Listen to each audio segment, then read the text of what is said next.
एक चीज मैं बताना भूल गया व्यूअर्स को, आप नीचे हमारे देख भी रहे होंगे।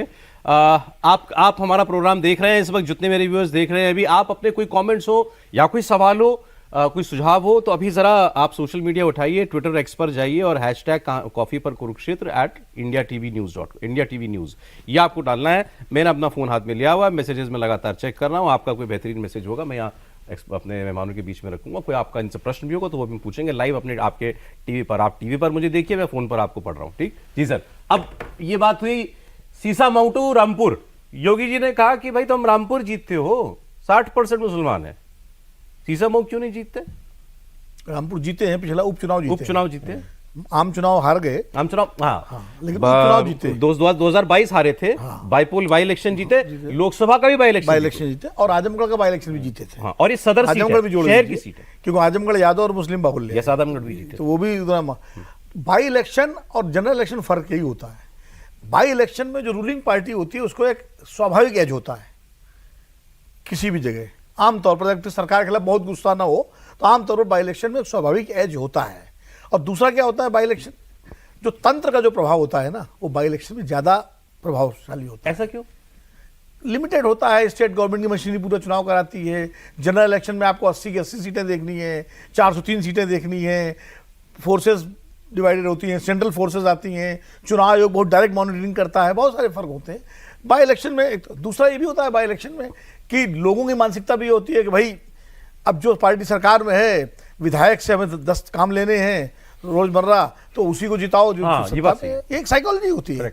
तो बाई इलेक्शन थोड़ा सा, अगर सरकार के खिलाफ बहुत गुस्सा नहीं है तो आमतौर पर हमेशा रूलिंग पार्टी का एज होता है। इसलिए ज्यादातर आप बाई इलेक्शन की हिस्ट्री देखिए तो रूलिंग पार्टी वहां हावी रहती है, जीतती है।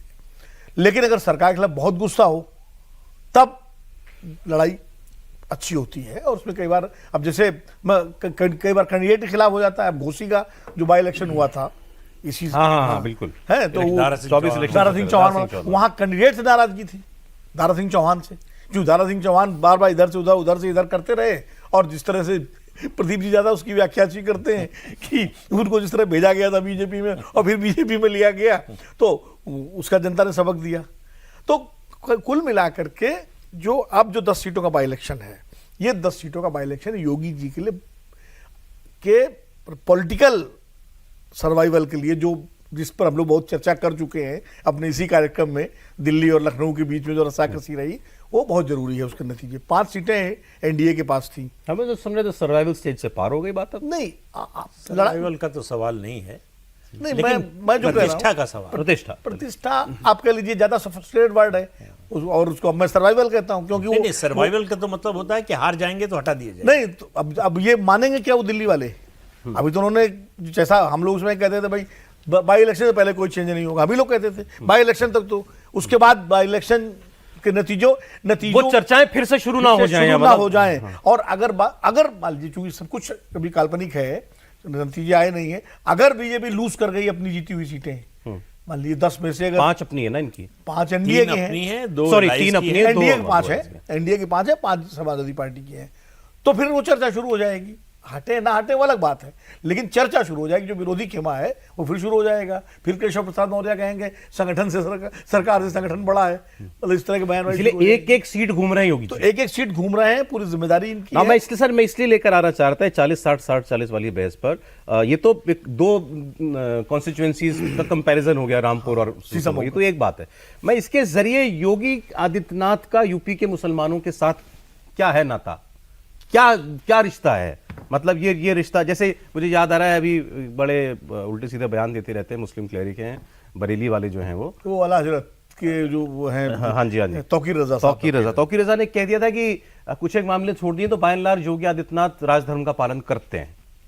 उन जैसे व्यक्ति से ये बयान आना बड़ी, उसके पहले जरा थोड़ी बैकग्राउंड और देख लीजिए। तौकीर रजा भागे घूम रहे थे, उनके खिलाफ वारंट निकली हुई थी, तो राजधर्म अपनाया जा रहा था। तो ये से अपनाया जा रहा था। तो मतलब वो डर है, वो मैं अगर कहूँ क्या बिल्कुल नफरत है या नहीं योगी जी को लेकर के? कोई एक तबका मुसलमानों का सॉफ्ट भी है जिसको दिखता है कि नहीं यार ये आदमी कम से कम, मतलब जो वो चुनाव में जो कुछ होता है, लेकिन काम तो हमारे लिए भी बढ़िया ही कर रहा है ना।